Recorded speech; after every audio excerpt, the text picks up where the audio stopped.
Hello friends, question number 31 देखते हैं। Choose the word which best expresses the meaning of the given word. Best expresses मतलब यहाँ पर हमको सिनोनिम बताना है, जिसको अपन सेम मीनिंग वर्ड या समानार्थी भी बोलते हैं।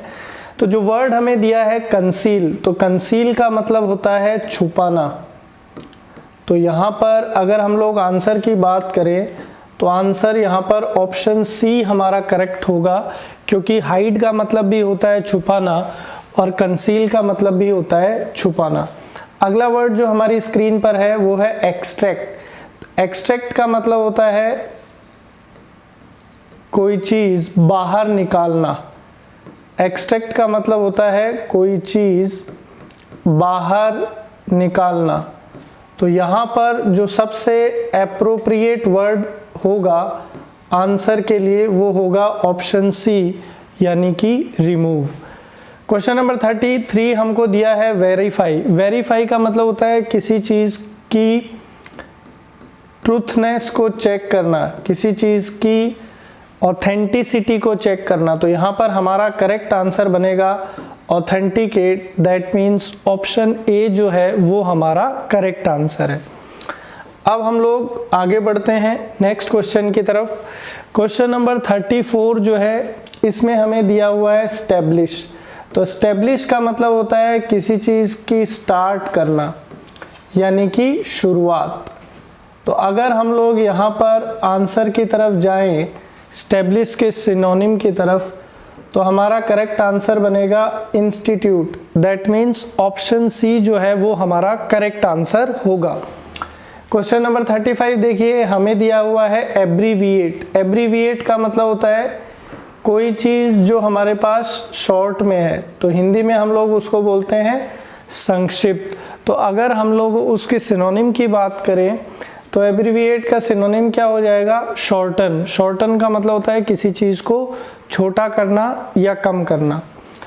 अब हम लोग आगे बढ़ते हैं नेक्स्ट क्वेश्चन की तरफ। Question number 36।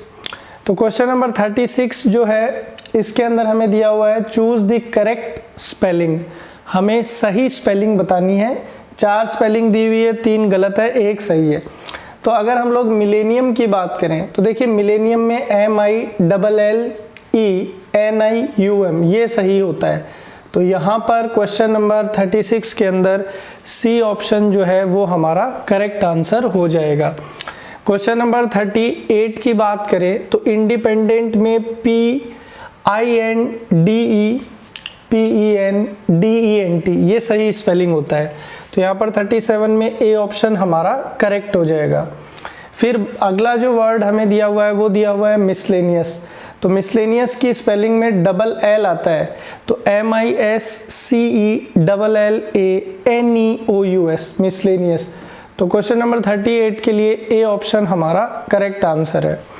नेक्स्ट हमें दे रखा है 39 में इम्बेरेस।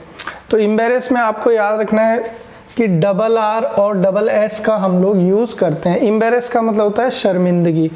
तो क्वेश्चन नंबर 39 के लिए डी ऑप्शन जो है वो हमारा करेक्ट आंसर होगा। क्वेश्चन नंबर 40 देखिए, ह्यूमरस। तो ह्यूमरस का मतलब होता है फनी, मजाकिया।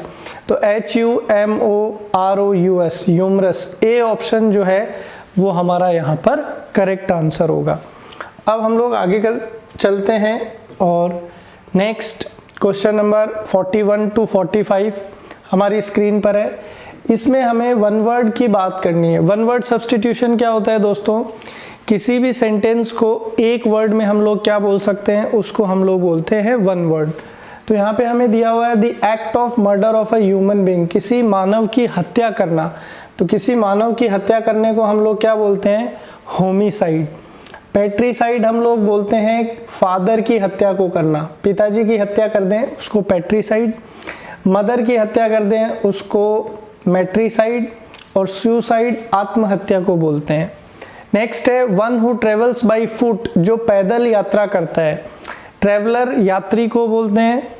स्टिकलर जो किसी चीज़ का निर्णय ले, पेडेस्ट्रियन जो पैदल यात्री होता है उसको बोलते हैं, तो सी ऑप्शन करेक्ट आंसर हो जाएगा। डी दिया हुआ है डिसिप्लिनेरियन, डिसिप्लिनेरियन का मतलब होता है जो अनुशासन से काम करे। नेक्स्ट है स्टडी ऑफ बर्ड्स, पक्षियों के अध्ययन को। तो देखिए बर्ड्स जो है उसको रिलेट कर लेते हैं ऑर्निथो से, तो पक्षियों के अध्ययन को हम लोग क्या बोलते हैं, ऑर्निथोलॉजी। तो डी ऑप्शन हमारा यहाँ पर करेक्ट आंसर होगा। नेक्स्ट हमें दिया हुआ है life history written by oneself, ठीक है, किसी व्यक्ति के द्वारा लिखी हुई खुद की जीवन का जो यात्रा है उसको अपन क्या बोलते हैं, तो स्वयं के द्वारा लिखा है तो ऑटो, और फिर बायोग्राफी। तो ए ऑप्शन यहाँ पर हमारा करेक्ट आंसर हो जाएगा। अगर किसी और के द्वारा लिखी जाती तो आंसर क्या होता, बायोग्राफी। नेक्स्ट आपको दिया हुआ है the art of tiling the soil, soil को टाइलिंग करने के आर्ट को क्या बोलते हैं। देखिए वैसे तो इसके लिए जो एप्रोप्रिएट वर्ड है वो है टिलेज। अब टिलेज तो कहीं ऑप्शन में है नहीं।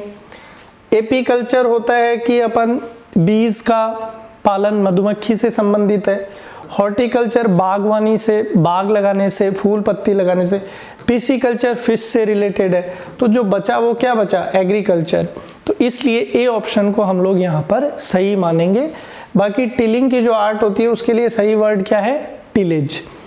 आगे बढ़ते हैं और नेक्स्ट, अब ये हमारे पास एक पैसेज है जिसके ऊपर बेस्ड कुछ क्वेश्चंस हमको बताने हैं। पैसेज को पढ़ते हैं, योगा पे बेस्ड है। Yoga is an art and science of healthy life. It is a system of exercise which had its origin in ancient India some 2000 years ago। आपको सबको पता है कि योगा जो है ये हमारी एक प्राचीन भारत की धरोहर है जिसके अंदर 2000 साल पुरानी है ये। और योगा बेसिकली हमारे शरीर को स्वस्थ रखने के लिए व्यायाम करना, अलग अलग तरीके की एक्सरसाइज करना योगा से संबंधित है। The wise men called seers were engaged in the pursuit of knowledge. They realized that unless the body was kept healthy, the mind would not be alert and intellect would not be sharp। उस समय के लोग जो साधु महात्मा थे वो योगा पर ज़्यादा जोर इसलिए देते थे क्योंकि उनका मानना था कि अगर किसी व्यक्ति का शरीर स्वस्थ नहीं है तो उसका मस्तिष्क भी अच्छे से काम नहीं करेगा और वो कभी बुद्धिजीवी नहीं बन सकता। आगे दिया हुआ है they observed how the animals lived in harmony with nature, the seers evolved a system called yoga which was based on nature. साधु महात्मा लोगों का मानना था कि योगा जो है वो आपको किससे कनेक्ट करता है, नेचर से। तो जब हम लोग नेचर से कनेक्ट होते हैं तो हमारा नॉलेज बढ़ता है, हमारी फिजिकल स्ट्रेंथ बढ़ती है।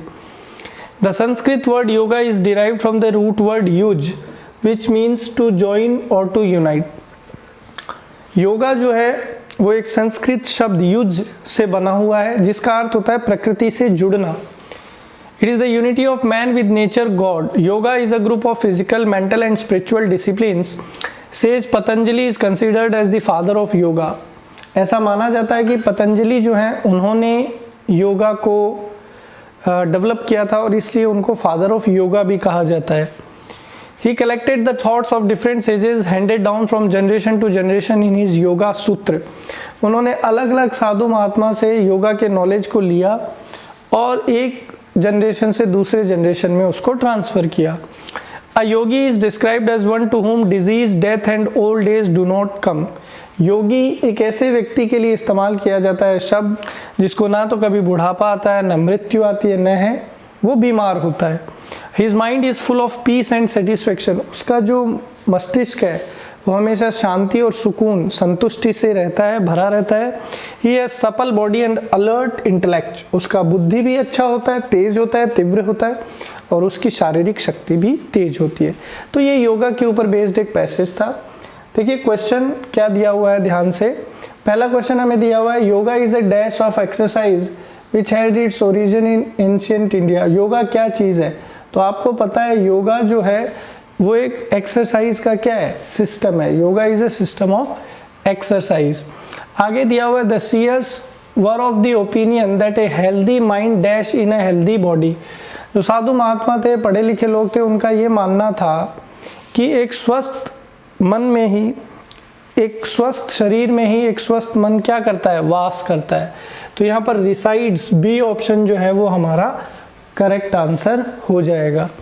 आगे हमें दिया हुआ which word in the passage means all the people living at the same time in a society. एक समय सोसाइटी में रह रहे अलग अलग लोगों के लिए हमने जो करेक्ट वर्ड यूज किया था वो कौन सा यूज किया था, जनरेशन, पैसेज के अनुसार।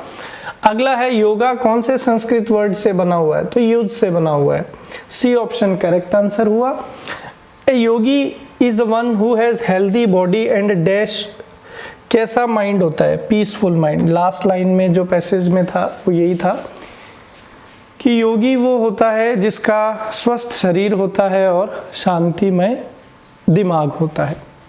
तो यहाँ पर ये इंग्लिश का जो सेक्शन है वो हमने कंप्लीट किया, उसके सारे क्वेश्चंस के हमने आंसर्स देखे। अब मैं आपको जीके के आंसर्स करवा रहा हूँ, तो यहाँ पर ध्यान देंगे अगले क्वेश्चन की तरफ। पहला क्वेश्चन हमारे पास है which state has the highest population density in India, कि कौन से राज्य में जनसंख्या घनत्व सबसे ज़्यादा है। तो हमारा यहाँ पर करेक्ट आंसर होगा पश्चिम बंगाल, ठीक है, वेस्ट बंगाल जो है ये हमारा यहाँ पर करेक्ट आंसर होगा। बहुत सारे स्टूडेंट्स ने उत्तर प्रदेश मार्क किया बट दैट इज इनकरेक्ट। अगला है who is known as iron man of India, लोह पुरुष। तो ये तो आप सबको पता ही है, सरदार वल्लभ भाई पटेल को हम लोग लोह पुरुष बोलते हैं। तो 52 के अंदर ए ऑप्शन जो है ये हमारा करेक्ट आंसर होगा। आगे चलते हैं और अगला क्वेश्चन हमारी स्क्रीन पर है। आपको दिया है कि राजस्थान का राज्यपाल कौन है, ठीक है, गवर्नर ऑफ राजस्थान। तो प्रेजेंट में राजस्थान के गवर्नर कौन है, कलराज मिश्र जी हैं। तो बी ऑप्शन जो है ये हमारा यहाँ पर करेक्ट आंसर होगा। अगला दिया हुआ है कि ब्रिटिश शासन काल में किसने सती प्रथा को रोकने का कानून बनाया, who abolished the practice of Sati during the British period. तो इसके लिए जो है वो एप्रिसिएशन मिलता है विलियम बेंटिंग को। तो विलियम बेंटिंग वो गवर्नर जनरल थे, इंग्लिश गवर्नर जनरल थे उस समय, जिन्होंने सती प्रथा को बंद करने के लिए कानून बनाया था। तो सी ऑप्शन हमारा यहाँ पे करेक्ट आंसर होगा। आगे चलते हैं, अगला क्वेश्चन हमारी स्क्रीन पर है। निम्न में से कौन सा विद्युत का कुचालक है, which one of them is not a good conductor of electricity, कि इनमें से इलेक्ट्रिसिटी का अच्छा कंडक्टर कौन नहीं है। तो यहाँ पर माइका, डी ऑप्शन आपका बिल्कुल करेक्ट आंसर है। माइका जो है वो इलेक्ट्रिसिटी का अच्छा कंडक्टर नहीं है। आगे देखिए अगला क्वेश्चन है what is the longitude of a place on the prime meridian. Prime meridian पर किसी स्थान का देशांतर 0 डिग्री सेल्सियस होता है। तो यहाँ पर क्वेश्चन नंबर 56 के लिए डी ऑप्शन हमारा करेक्ट आंसर होगा। आगे चलते हैं, नेक्स्ट क्वेश्चन हमारी स्क्रीन पर है कि गुरु गोविंद सिंह जी के पिता किसके बेटे थे। गुरु Govind Singh was the son of, तो गुरु गोविंद सिंह के पिताजी का नाम था गुरु हरगोविंद। तो यहाँ पर क्वेश्चन नंबर 57 के अंदर सी ऑप्शन जो है वो हमारा बिल्कुल करेक्ट आंसर होगा। अगला दिया हुआ है कि पृथ्वी के वायुमंडल में वो नाइट्रोजन का प्रतिशत कितना है, what is the percentage of nitrogen in atmosphere of the earth. तो यहाँ पर आपको ध्यान रखना है कि नाइट्रोजन जो है वो हमारे एटमॉस्फेयर में कितना है, 78.03। तो यहाँ पर सी ऑप्शन जो है ये हमारा बिल्कुल करेक्ट आंसर होगा। आगे देखिए अगला क्वेश्चन हमारी स्क्रीन पर है कि पृथ्वी की सतह से ऊपर की परत का नाम क्या है जो ध्रुवों से 8 किलोमीटर की ऊंचाई पर और भूमध्य रेखा से 16 किलोमीटर की ऊंचाई पर स्थित है। What is the name of the layer above Earth surface which is located at the height of 8 kilometre from poles and 16 kilometre from the equator। तो इक्वेटर से 16 किलोमीटर हमारे पास कौन है, ट्रोपोस्फियर है, क्षोभ मंडल जिसको आप हिंदी में बोलते हैं। तो सी ऑप्शन यहाँ हमारा करेक्ट आंसर है। अगला क्वेश्चन है कौन से पोषक तत्व हमारे विकास में मदद करते हैं, विच nutrients help us in the growth of body. तो बॉडी के लिए प्रोटीन्स जरूरी है, फैट्स और कार्बोहाइड्रेट्स भी जरूरी है, विटामिन एंड मिनरल्स भी जरूरी है। तो यहाँ पर हमारा सबसे अप्रोप्रिएट आंसर क्या बन जाएगा, ऑल ऑफ दीज, यानी कि डी ऑप्शन। आगे बढ़ते हैं और क्वेश्चन नंबर 61 अब हमारी स्क्रीन पर है कि विश्व में 7 महाद्वीप हैं। क्षेत्रफल की दृष्टि से सबसे बड़ा महाद्वीप डैश है और सबसे छोटा डैश है। There are 7 continents in the world. In terms of area, the largest continent and the smallest. तो largest आपको पता है एशिया है और smallest कौन है, ऑस्ट्रेलिया। तो यहाँ पर बी ऑप्शन जो है ये हमारा बिल्कुल करेक्ट आंसर होगा। अगला क्वेश्चन हमें दिया है विश्व का सबसे बड़ा द्वीप समूह which is the largest archipelago country in the world. Archipelago सबसे बड़ा कौन सा है? तो आपको यहाँ पर ध्यान रखना है इंडोनेशिया तो सबसे छोटा है, न्यूजीलैंड भी नहीं है, तो यहाँ पर हमारा आंसर क्या बनेगा? मलेशिया जो है सबसे लार्जेस्ट आर्चिपिलागो है। ठीक है, आगे चलते हैं और अगला क्वेश्चन हमारी स्क्रीन पर है। काफ़ी आसान क्वेश्चन है, 2020 में सेम क्वेश्चन आया था, रिपीट हुआ है प्रीवियस ईयर से। वर्ल्ड वाइड वेब का आविष्कार किसने किया था? तो इसका आविष्कार टिम बर्नर्स ली ने किया था। तो ए ऑप्शन जो है वो हमारा यहाँ पर बिल्कुल करेक्ट आंसर माना जाएगा। इलेक्ट्रिक कार निर्माण कंपनी टेस्ला के संस्थापक, तो इनको कौन नहीं जानता? Elon Musk, world's richest person, पूरे विश्व में सबसे अमीर धनवान व्यक्ति हैं वर्तमान में एलन मस्क। तो इन्होंने टेस्ला जो है उसके ये संस्थापक हैं और इलेक्ट्रिक कार्स ये बना रहे हैं। तो सी ऑप्शन करेक्ट आंसर हुआ। आगे बढ़ते हैं, अगला क्वेश्चन आ गया, which of the following river drains into bay of Bengal. इनमें से कौन सी नदी बे ऑफ बंगाल में गिरती है? तो बे ऑफ बंगाल में कौन सी गिरती है? इनमें से सतलुज ही गिरती है। तो सी ऑप्शन जो है हमारा यहाँ पे करेक्ट आंसर है। अगला दिया हुआ है कि दुनिया का सबसे खारा जल निकाय कहाँ पर है? सॉल्टिएस्ट वाटर बॉडी, तो वर्ल्ड की सॉल्टिएस्ट वाटर बॉडी डेड सागर, ठीक है, मृत सागर, डेड सी बोलते हैं। तो सी ऑप्शन हमारा यहाँ पर बिल्कुल करेक्ट आंसर है। आगे बढ़ते हैं, अगला क्वेश्चन हमारी स्क्रीन पर है कि who has clinched the 2020 US open women singles. 2020 US open महिला एकल का खिताब किसने जीता है? तो यहाँ पर आपका करेक्ट आंसर है नाओमी ओसाका, ठीक है, जापानीज है। ए ऑप्शन बिल्कुल यहाँ पर करेक्ट आंसर है। अगला दिया हुआ है सह्याद्री को किस रूप में भी जाना जाता है? Sahyadris are also known as Aravali, Himadri, western Ghats, eastern Ghats. तो इसमें आपको बताना है कि सह्याद्री जो है उनको किस रूप में भी जाना जाता है। तो यहाँ पर जो आपका करेक्ट आंसर बनेगा वो बनेगा वेस्टर्न घाट्स। तो बी ऑप्शन जो है ये हमारा यहाँ पर बिल्कुल करेक्ट आंसर है। आगे चलते हैं, अगला क्वेश्चन हमारी स्क्रीन पर है कि भारत के संविधान को किस तारीख को अपनाया गया था? On which date the constitution of India was adopted.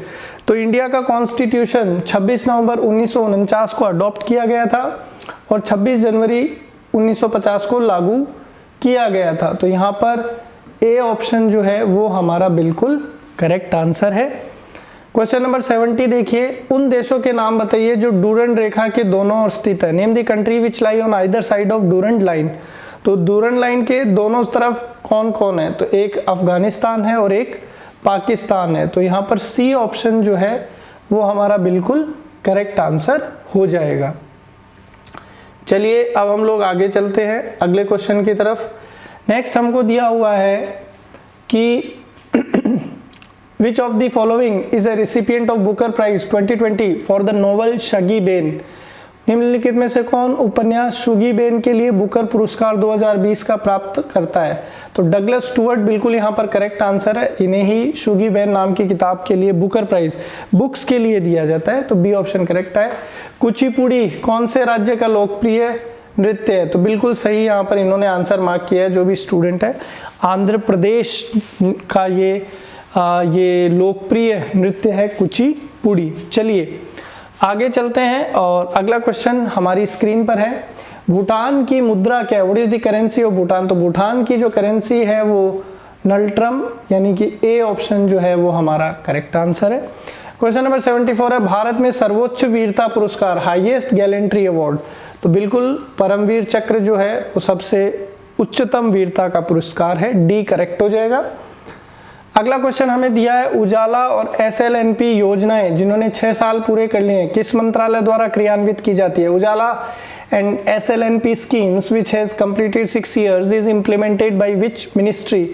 तो ये यहाँ पर कौन सी मिनिस्ट्री है? तो मिनिस्ट्री ऑफ पावर, बिजली मंत्रालय के द्वारा ये संचालित है। उजाला से आप देख सकते हैं, उजाला इलेक्ट्रिसिटी से है। सबसे उपजाऊ मिट्टी, तो आप जानते हैं एलुवियल सॉइल जो है वो सबसे ज़्यादा फर्टाइल सॉइल है और सबसे ज़्यादा इसके अंदर फर्टिलिटी पाई जाती है। ए ऑप्शन करेक्ट हो जाएगा। अगला देखिए क्वेश्चन आपको दिया हुआ है, लोकतंत्र के स्वर नामक पुस्तक किस भारतीय नेता के भाषणों का संकलन है? द बुक टाइटल लोकतंत्र के स्वर is the compilation of speeches of which Indian leader? तो ये हमारे वर्तमान के जो राष्ट्रपति महोदय हैं श्रीमान रामनाथ कोविंद के द्वारा पुस्तक है ये। तो यहाँ पर बी ऑप्शन करेक्ट हो जाएगा। Indian army has built a memorial for its personal kill during the Galwan clash eight which place? Galwan घाटी में जो आपको पता ही है भारत और चीन की फौज में जो संघर्ष हुआ था उसके अंदर कुछ भारतीय सैनिक और चाइनीज सैनिक मारे गए थे। तो वो कहाँ पर वो ये चीज़ हुई थी? तो लद्दाख के अंदर जगह है गलवान घाटी, तो वहाँ पर ये चीज़ें हुई थी। तो ए ऑप्शन जो है वो हमारा करेक्ट आंसर माना जाएगा। अगला देखिए क्वेश्चन नंबर 79 हमारी स्क्रीन पर है कि 15 अगस्त से 2 अक्टूबर तक केंद्रीय खेल मंत्री द्वारा शुरू किए गए फिटनेस अभियान का नाम क्या है? What is the name of the fitness campaign launched by the Union Sports Minister from 15th August to 2nd October? तो इसका जो नाम है वो है फिट इंडिया फ्रीडम रन। ये मूवमेंट चलाया है भारतीय सरकार ने। तो बी ऑप्शन जो है ये हमारा करेक्ट आंसर यहाँ माना जाएगा। अगला इन्होंने पूछा है कि 2023 में अंतर्राष्ट्रीय क्रिकेट परिषद आईसीसी ने विश्व कप की मेजबानी किस देश को दी है? तो आप लोग खुश हो जाइए, 2023 का जो वर्ल्ड कप है वो कहाँ होने वाला है? इंडिया में होने वाला है। ठीक है, चलिए आगे देखते हैं। अगला प्रश्न हमारी स्क्रीन पर कि which scientist discovered the radio active element? तो रेडियो एक्टिव एलिमेंट की खोज किसने की थी? मैडम क्यूरी ने की थी। ठीक है, तो डी ऑप्शन इस प्रश्न में सही हो जाएगा। अगला आपको दिया हुआ है which among the following are commonly known as shooting stars?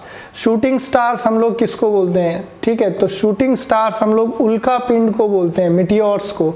तो ए ऑप्शन जो है वो हमारा यहाँ पर करेक्ट माना जाएगा।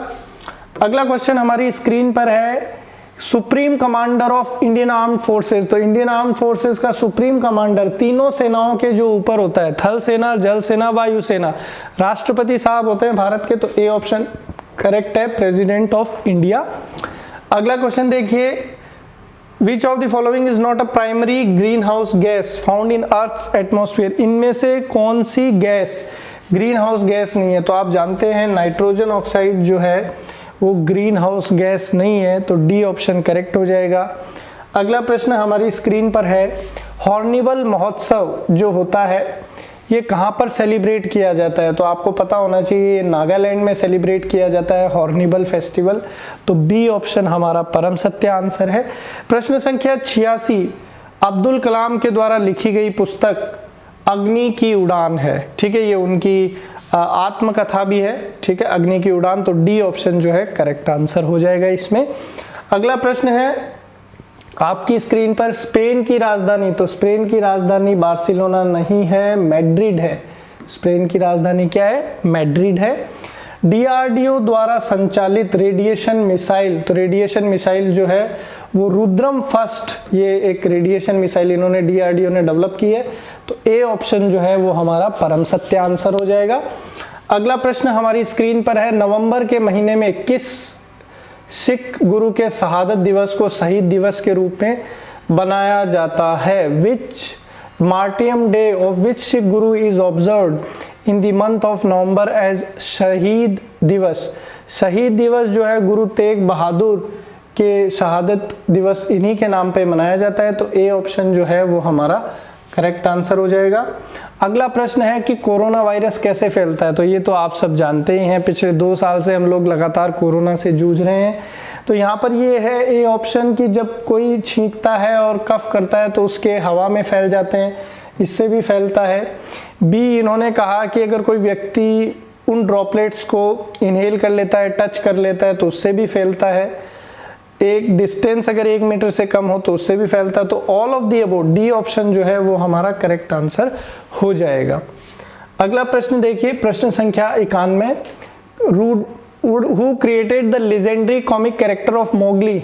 जंगल जंगल बात चली है, पता चला है, चड्डी पहन के फूल खिलाए। तो ये किसकी क्रिएटिविटी थी? ये रुडयार्ड किपलिंग साहब की क्रिएटिविटी थी। तो बी ऑप्शन जो है ये इसमें करेक्ट आंसर है। अर्जुन पुरस्कार आपको पता ही है दिया जाता है स्पोर्ट्स के लिए।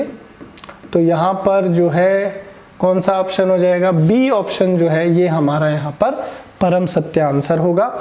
अगला क्वेश्चन देखिए, क्वेश्चन नंबर 93 हमारी स्क्रीन पर है कि कौन सा डिस्ट्रक्टिव तूफान आया था मई में।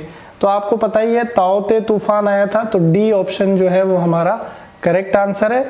अगला क्वेश्चन है कि बैरोमीटर से हम लोग क्या मेजर करते हैं। तो बैरोमीटर से आपको पता ही है एटमॉस्फेरिक प्रेशर मेजर किया जाता है, सी ऑप्शन हमारा बिल्कुल करेक्ट आंसर हो जाएगा।